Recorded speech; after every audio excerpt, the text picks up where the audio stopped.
I don't know if I know a bigger Lions fan than NFL Network Cynthia Frelund, Michigan native. You got your Lions blue on today. We've been talking all week, just the excitement that this past season gave to everyone all over the country, regardless if they were a Lions fan or not, although it does seem to be America's team now. Obviously. So just looking back, growing up in Michigan, what Detroit was able to do, what comes to your mind first? Oh, my gosh. I was at that Tampa game. It was amazing. I felt really lucky because usually I'm in studio, so I don't get to watch in person, but seeing everyone at the game, I was crying in the press box. You're really not supposed to do that. Like, you're supposed to like be neutral. I'm wearing a Lions shirt, and I didn't care, and just having so much fun. We were at a bar across the street from the stadium for our pregame show, and people came in with like their kids dressed as like little lions, and like I'm like, they're creating like this memory with their family, which is the reason I love the Lions. Like, my dad would take me to games, my mom and dad would we would do a lot of fun stuff. So they created. I saw people creating those core memories, and it was awesome. A lot that had to do with the success of Detroit was that offense. One of the high-powered quarterback, Jared Goff, 4,500 passing yards, 30 TDs. An extension has got to be looming. Yes. What will that say, Detroit? What will that say about Detroit signing Jared Goff back and making him, the future of Detroit, which he is right now? I love everything about that story. I love the whole, what happened or didn't happen, or who knows, right? Rams-wise, but you come to a state that's so welcoming and loving, to a franchise that really has gotten it right now. We know, we're fans. Maybe they didn't always get it right. In years past, maybe it wasn't always right, but now it feels different. You go into the stadium, it feels legit. I can't like, it's not quiet, and everyone's always been nice tailgating and stuff, but now it's like, it's just so strong, and the energy is palpable, and to lead that team, and Jared's just like a really good fit for what they're. And by the way, the fact that the cap went up $30 million when we thought it would 15 to 20 maybe, that actually helps all of the potential guys that they could have maybe been cap casualties. Feels like this is going to be a good thing for the entire team. Another good thing is the continuity among the offensive staff. Ben Johnson being poached once again comes back. You heard me on TV. I kept being like, keep your grubby paws off of him. Washington, go away. I did not like that. I was like, and I was really happy when he stayed. I was like, see? Right. Figured it out. Right. Same Figured for defensive coordinator Aaron Glenn. Once being poached, he comes back. How important is that continuity? Massive. Yeah.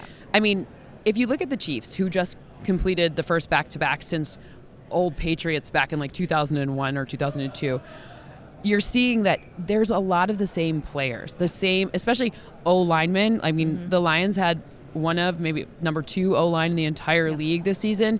The opportunity to keep having the same people and then create new creative plays off of those same people, and that goes for the defense too. The defensive line, like building around Aiden, get a little help with the corners, and maybe a little help to Aaron Glenn doesn't have to spin magic out of something, right? And a little bit more pass rush, but now you have the opportunity to do that with getting the offense right. So the more continuity, the better. Everyone's on the same page a lot more often. There's a reason why a guy like Steve Spagnuolo's had so much success as a defensive coordinator. He keeps keep the same players. I mean, very helpful. Yeah.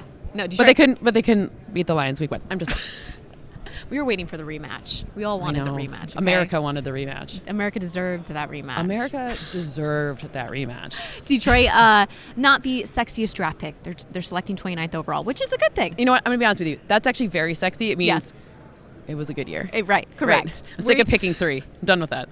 Where do you see Detroit going? I hope that my favorite corner out of Toledo somehow falls there. It's not going to happen. But I kind of hope so. But Quinyon Mitchell. Every single person here has noted him. He would be great for Detroit. I mean, and he's awesome. He's just like, so he's got the right personality for it too. So, but I would imagine best available between some sort of pass rusher or corner. Okay. That's what I think. All right. But 29, maybe trade down and get it. I don't know. Who knows what Brad Holmes will do? Do you see him trading up at all? I think if things shake out in a very quarterback heavy way, like way more than anyone, like if somehow 5 quarterbacks go, and so now you you have at pick 11 a guy you did not think would be around, possibly, but I don't think that's as much in the game plan. I think they kind of stay pat. Yeah. But I do think you never know with these. There's a lot of teams that need quarterbacks, so that's what this combine's for. We'll see how many of those quarterbacks actually after here we think of as highly as before we came here. I know we both like to think that what Detroit did this past season is sustainable. in your eyes? How close are they to sustaining that success?